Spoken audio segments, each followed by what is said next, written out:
Hi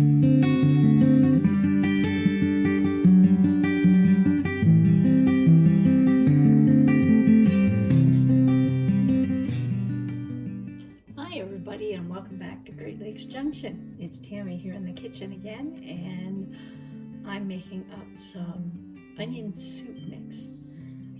It's the same kind of thing that you buy in the store, but this little recipe that I found makes up quite a bit more, and it's really cheap to make, and it's nice to have it on hand whenever you need it.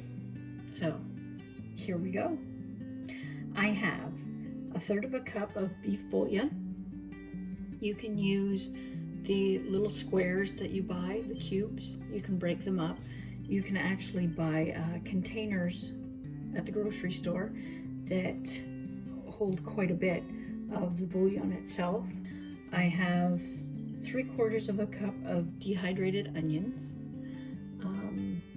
You can use your own dehydrated onions if you dehydrate your own food. And I've put in 2 tablespoons of dried garlic granules. You don't have to add this. I threw it in just for a little kick. I also have 4 tablespoons of onion powder. And I actually ground this up from my dehydrated onions that I do here out of our garden. But you can just use store-bought. And 1/4 of a teaspoon of celery seed, and that's it. That's the ingredients you use. You mix that up. Once this is all mixed, 5 tablespoons of this is equal to 1 package of store-bought, which I thought was pretty amazing, because this makes up quite a bit. We'll just get this all mixed up.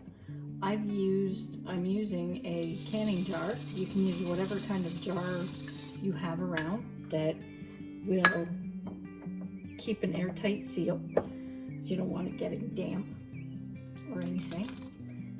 And you can store it in your pantry and keep it there for when you need it. There's so many uses for it. There's so many slow cooker recipes, Instapot recipes that this uses. It's fantastic in dips too. So, and that's it. It is so easy to make. Just put it all in here. Put a lid on. Give it a shake. And that's it. That is it. It's done. Such a quick recipe, and so many ways to use it as well.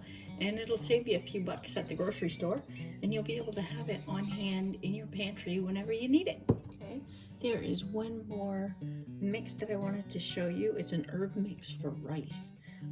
It is really good. I use this all the time. It is 5 tablespoons of bouillon, the beef bouillon. You could use chicken as well. 3 tablespoons of parsley, which is here. 2 to 3 tablespoons of dried onions, and 4 tablespoons, or teaspoons rather, sorry, of basil. 1 teaspoon of garlic powder is in here, and if you really like it, 2 teaspoons of thyme. Say that quick. I don't really like thyme, and nobody in my family likes it either, so we just don't use it. So, but you can throw that in there if you like.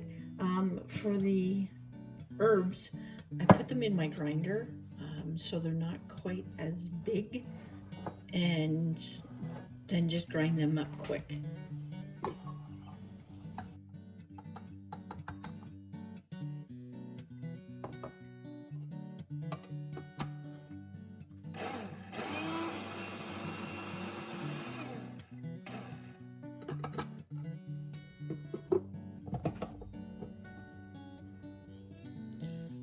If you can see that, probably not. It is a little bit finer than it was before. So, and same as before, just dump all this stuff into the container. Hopefully it's big enough. I don't know, it's gonna be pretty close. So, and mix it up, and that's it for this one. So when you're making rice, you put in 3 tablespoons of this mix to 1 cup of rice and 2 cups of water, and that's it. That will make about 4 batches of that recipe with the 1 cup of rice. So it's great to have kicking around too. It's easy.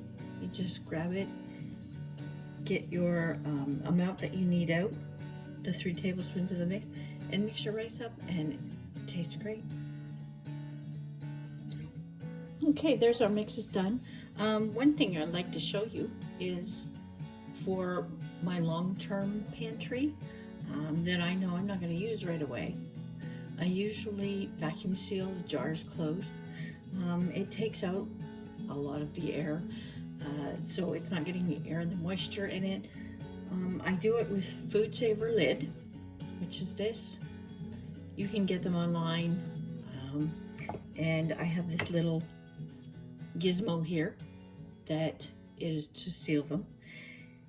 Or if you have an actual large Food Saver machine that you vacuum seal meat for freezers or food for the freezer, you can use it. It comes with a hose that attaches onto the end of this. So all you do is put this on the top, and you line this up and just push the button, and that's it. And it vacuum seals the jars so they are airtight, and you can leave them in your pantry for quite a while like that, and they'll stay airtight and dry.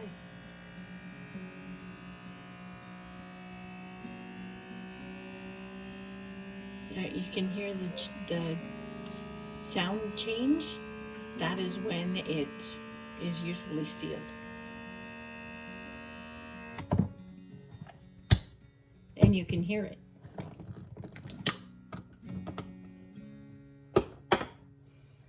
So there, it's sealed.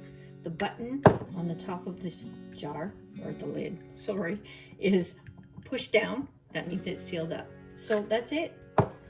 I'll just seal both these jars and put them in my pantry. I'm going to use these right away, but they're there for when I need them. So thanks for watching. Like, share to a friend. Hopefully you learned something and you liked the video. If you have any comments, leave them in the comment section below. Thanks for watching. I will put these recipes in the description for you, so you have them. You don't have to try and write them out through the video. Well, I'll talk to you next time. Stay safe.